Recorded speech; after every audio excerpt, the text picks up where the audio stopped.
This is a Yamaha SG. It's quite an upmarket guitar. One of its features is that it uses one piece of wood. I don't know if you can just see it there. It runs all the way up the guitar, all the way up the body, and that same piece of wood runs all the way up the neck. So that effectively the strings are stretched across one piece of wood without any joints in the middle, and that gives it better sustain.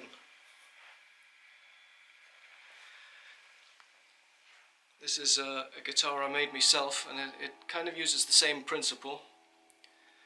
It uses one piece of material, in this case a bit of aluminium flat that goes from one end of the guitar to the other, bolted to the body by two M10 bolts.